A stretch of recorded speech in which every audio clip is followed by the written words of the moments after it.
मैं इल्तमास करता हूँ इंतहाई मुस्बत सहाफ़त करने वाले हमारे सीनियर सहाफ़ी कालम नगार जनाब मोहतरम इरशाद आरिफ साहब से कि वो तशरीफ़ लाएँ और वासी साहब पे इज़हार ख्याल फरमाएँ। जनाब इरशाद आरिफ साहब। औज़ु बिल्लाहि मिनश्शैतानिर्रजीम बिस्मिल्लाहिर्रहमानिर्रहीम।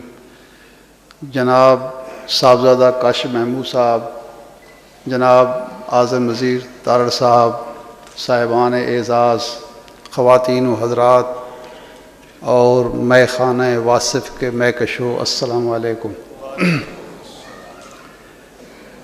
मेरी हज़रत मलिक वासिफ़ अली वासिफ़ साहब से मुलाक़ात कम व बेश 42 साल पहले हुई।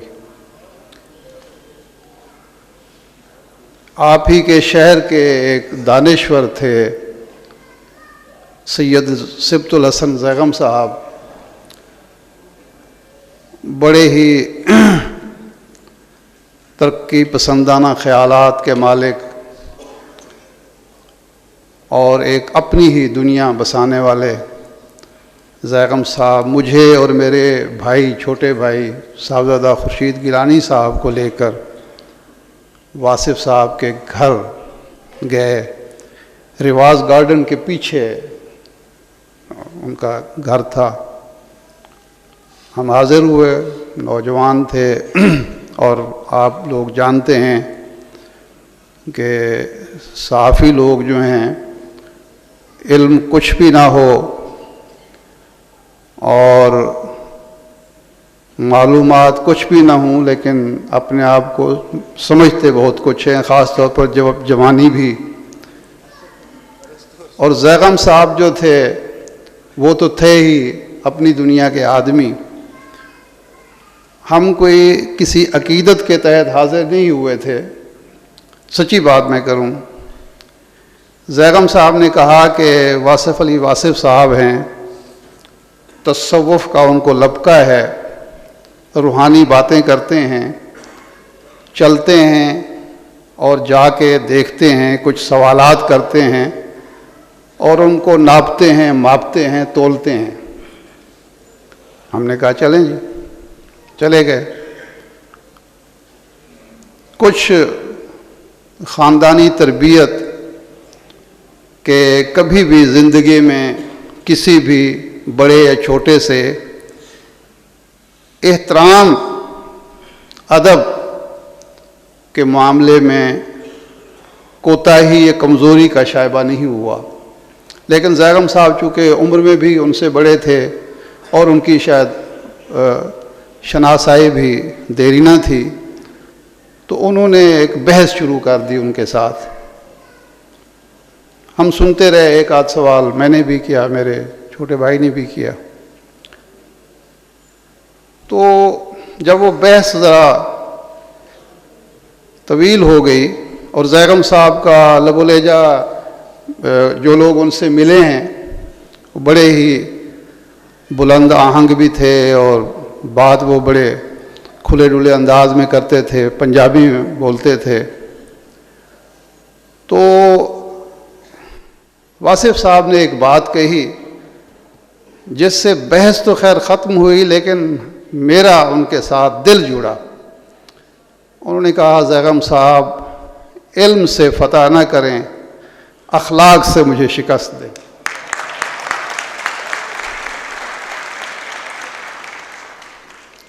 ज़ैगम साहब खामोश हो गए, बल्कि मैं कहूँगा कि शर्मिंदा हुए। और मैं तो बिल्कुल पानी पानी हो गया। मैंने कहा तो ये तो किसी और दुनिया के हैं। फिर उनके साथ ये 82 या 3 की बात होगी। फिर उनके साथ ताल्लुक़ इस तरह से जुड़ा कि मैं रोज़नामा जंग में था, वो छोड़ के मैं नवा वक्त में आ गया। कुदरत ने यावरी की एडिटोरियल का जो शोबा था वो मैंने संभाला। तो वासिफ़ साहब ने नवाए वक्त में लिखना शुरू किया और फिर वासिफ़ साहब कभी कभी नवाए वक्त ऑफ़िस तशरीफ़ लाते, मजीद निज़ामी साहब से मिलते, तो मेरे कमरे में भी तशरीफ़ लाते, मोहब्बत फरमाते, मेहरबानी फरमाते। टेलीफोन पर भी रब्ता होता। डॉक्टर इकराम चुगताई साहब थे मरहूम, तो उनके ज़रिए भी मुलाकातें हुई, बेशबहा मुलाकातें हुई।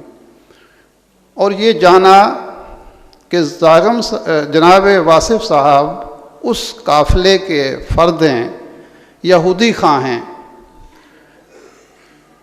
जिसने अपने सफ़र का आगाज़ उस दौर में किया जब ताकत और दौलत ने तालीमात रसूल सल्लल्लाहु अलैहि वसल्लम के बरखिलाफ़ खिलाफत को मलूकियत में तब्दील किया। मिंबर रसूल पर रसूलुल्लाह के ख़ानदान की तौहीन और तज़लील शुरू की गई। तो उस वक्त कुछ लोगों ने ये जाना कि इस जुल्म का, इस बर्बरियत का, इस जो इस्लाम को और रसूलुल्लाह सल्लल्लाहु अलैहि वसल्लम की तालीमात को एक गलत रुख पे डाल के इस्लाम के पर्दे में, मज़हब के पर्दे में आगाज़ किया जा रहा है, उम्मत को एक गिरोह में और आला अखलाक से मुत्तसिल कौम को दौलत और ताकत का ग़ुलाम बनाया जा रहा है, इसकी रोकथाम कैसे हो। और उसके लिए बेहतरीन लाहे अमल ये इख्तियार किया गया कि हम सियासत के बखेड़ों में, हुकूमत के बखेड़ों में उलझने की बजाय अपने अखलाक से, अपनी ज़ुबान से, अपने खुशखुल्की से तालीमात रसूल का तहफ़्फ़ुज़ भी करेंगे और उम्मत को उस फितने से भी बचाएंगे जो मलूकियत की शक्ल में मुसल्लत किया जा रहा है और बरपा है। और वो काफ़िला चला, हज़रत हसन बसरी का काफ़िला, हज़रत राबिया बसरी का काफ़िला, सुफियान सौरी का काफ़िला, दादा गंजबख्श अजमेरी रहमतुल्लाह अलैह का काफ़िला, मोइनुद्दीन अजमेरी रहमतुल्लाह अलैह का काफ़िला। इन लोगों में और बड़े बड़े असहाब जुब्बा दस्तार की बात कर रहे थे शहजाद, फ़र्क क्या था? वो भी कुरान मजीद पढ़ते थे, वो भी अहादीस रसूल पढ़ते थे, वो भी नमाज़ें पढ़ते थे, रोज़ा, हज, ज़कात सब कुछ करते थे। फ़र्क क्या था? फ़र्क एक अमल का था कि वो दिलों को जोड़ते थे और वो लोगों के अंदर तफ़र्का पैदा करते थे। एक निज़ामुद्दीन औलिया थे जो कहते थे मुझे कैंची नहीं सुई दो, मैं काटने का काम नहीं करता, मैं जोड़ने का और सीने का काम करता हूँ। ये वासिफ अली वासिफ का काफ़िला था।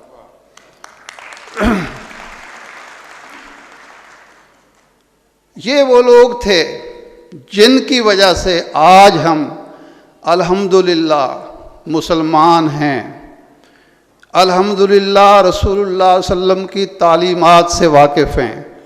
हम जितने भी गुनाहगार हैं, जितने भी ख़ताकार हों, जिस कदर हम दुनिया के आलाइशात में डूब जाएं, लेकिन हमें ये पता है कि ये जुल्म है, ये ज़्यादती है और ये इंसाफ है और ये तालीमात रसूल हैं। हम सबको ये पता है। हमें ये मालूम है कि हम नमाज पढ़ें ना पढ़ें, हम ज़कात दें या ना दें, लेकिन हमारा दिल जो है हमें मलामत कर रहा होता है कि हम जो कुछ कर रहे हैं वो रसूलुल्लाह सल्लल्लाहु अलैहि वसल्लम की तालीमात नहीं है, जो कुछ है वो तकाज़ा इस्लाम नहीं है। और ये वो रूह है जो हमें वासिफ अली वासिफ साहब और इस जैसे असफिया ने, औलिया ने, अल्लाह के बंदों ने पैदा की है। आप दिलचस्प तारीख़ को अगर देखें कि जहाँ इस्लाम को फ़ातिहीन लेकर गए, उनमें से कई मकामात ऐसे हैं जहाँ इस्लाम मिट गया, मुसलमान मिट गए। स्पेन सबसे बड़ी मिसाल है और कई जगह हैं। लेकिन जहाँ सूफिया लेकर गए हैं, हिंदुस्तान के बारे में असहाब इल्म जानते हैं कि हिंदुस्तान वो खित्ता है जहाँ बड़ी बड़ी तहजीबें आकर दफन हो गई, बड़े बड़े मज़ाहिब आकर दफन हो गए, बड़ी बड़ी सकाफ़तें आईं और ख़त्म हो गईं। इस्लाम आज भी ज़िंदा है, ज़िंदा जावेद है और एक कुव्वत मुतहर्रिका है, क्योंकि उसको लेकर आने वाले हज़रत दादा गंजबख्श हजवेरी हैं, मोइनुद्दीन चिश्ती हैं, निज़ामुद्दीन औलिया हैं, वासिफ़ अली वासिफ़ हैं, क्योंकि उन्होंने जो मोहब्बत, नरमी, गुदाज और एक पुख्तगी ईमान की पैदा की, वो उलमा नहीं कर सके, वो मुजाहिदीन नहीं कर सके। और ये वो फैज़ है जो आज भी जारी और सारी है। मैं एक वाक़या अर्ज़ करता हूँ, हमारे इलाके के बुज़ुर्ग हैं ख्वाजा ग़ुलाम फ़रीद रहमतुल्लाह अलैह कि ये सूफ़िया का अंदाज़ क्या है काम करने का और रसूलुल्लाह सल्लल्लाहु अलैहि वसल्लम की तालीमात पर अमल करने का और कराने का। रमज़ान मुबारक का महीना है, जुमा का दिन है और गालिबन 27 रमज़ान है। आप रोही जो चोलिस्तान का इलाका है वहाँ बैठे हुए एक मस्जिद में असर का वक्त है, तो एक खातून और एक मर्द आते हैं और मस्जिद के दरवाज़े पर खड़े हो जाते हैं, अंदर नहीं आते। तो हज़रत का एक था साथी गामन सचार, उनकी शायरी में भी उसका ज़िक्र आता है। उन्होंने गामन से कहा कि जाके पूछो। वो गए कि क्या बात है? उन्होंने कहा जी हज़रत ख्वाजा साहब से मिलना है। उन्होंने कहा तो आ जाओ। उन्होंने कहा नहीं, हम हिंदू हैं, हम मस्जिद में नहीं आ सकते। तो उन्होंने कहा फिर ख्वाजा साहब नहीं, उनको तकलीफ़ ना दें। मैं कल गया था खानपुर, वहाँ से मैं शक्कर ख़रीद के लाया था। रात हमने सुराही में पानी रखा, ठंडा पानी किया, क्योंकि ये सहरा इलाके में ये बहुत बड़ी नेमत होती है सुराही का पानी। तो अब शरबत बना के लाए हैं, हम चाहते हैं कि हज़रत की खिदमत में पेश करें, वो पिएं और हमारा दिल बड़ा खुश होगा। तो उसने कहा कि वो तो रोज़े से हैं, रमज़ान शरीफ का महीना है, जुमा का दिन है, आखिरी अशरा है। वो खैर हज़रत के पास ले गया। उसने कहा जी ये हिंदू फैमिली है, ये कहते हैं हम शरबत लाए हैं और हम चाहते हैं कि आप नोश फरमाएँ। तो ख्वाजा साहब ने फरमाया कि आप तुमने बताया नहीं उनको कि मैं रोज़े से हूँ, तो मैं तो नहीं पी सकता, तो रख दो। उसने रख दिया। फिर जाके कहा उनसे कि भी उन्होंने रख लिया है तो इंशाल्लाह रोज़ा इफ्तार इसी पानी से करेंगे, आप जाएं। उन्होंने कहा जी हम तो चाहते थे कि हमारे सामने आप नोश फरमाएँ।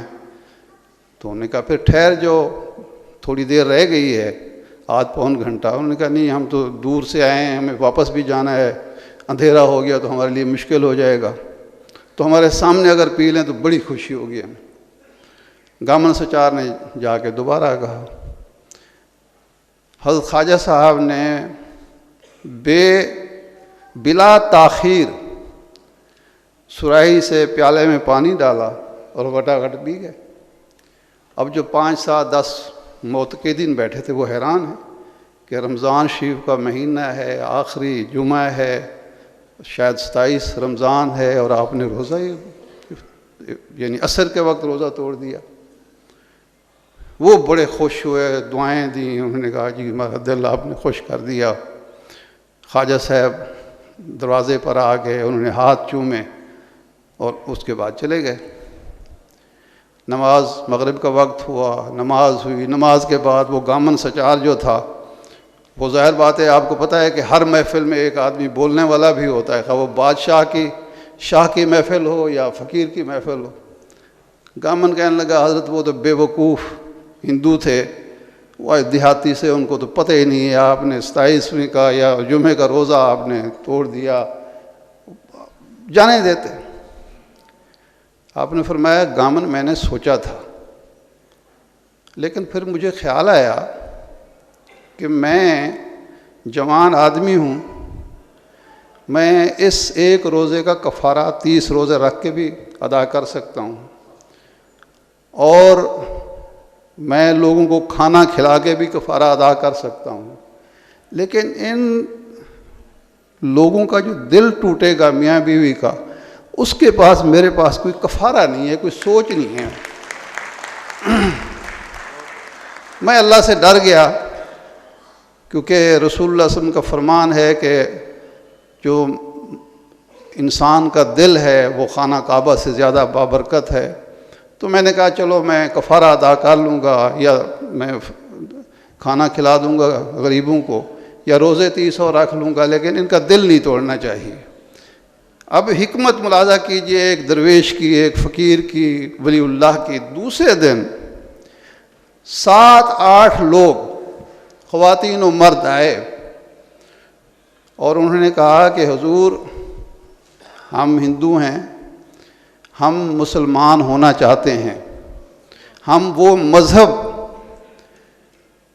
उस मज़हब को इख्तियार करना चाहते हैं जहाँ ग़ुलाम फ़रीद जैसे लोग हैं। हमने आपस में शर्त लगाई थी कि ये मुसलमान जो हैं ये हमें भ्रष्ट समझते हैं, हमारे हाथ का खाना नहीं खाते, पानी नहीं पीते, तो ये जो हमने पानी आपके पास भेजा था, शरबत भेजी थी, हमें तो रमज़ान और रोज़े का कुछ इल्म नहीं था, हमारा तो ख्याल था कि आप पानी ये गिरा देंगे, पिएंगे नहीं।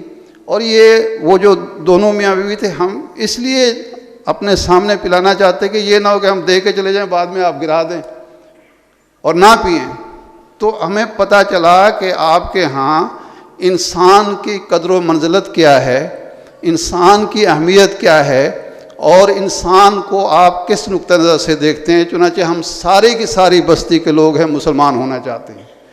तो वो जो वासिफ़ साहब ने कहा था कि आप इल्म से मुझे शिकस्त न दें, अखलाक से फ़तह करें, तो हमारे औलिया ने, असफिया ने, वासिफ़ अली वासिफ़ साहब जैसे रूहानी लोगों ने असल में अखलाक से फ़तह किया। और ये वही फ़तह है जिसके बारे में जिगर ने कहा था, जो दिलों को फ़तह कर ले वही फ़ातिह ज़माना। वासिफ़ अली वासिफ़ वाकई फ़ातिह ज़माना थे। बहुत बहुत शुक्रिया।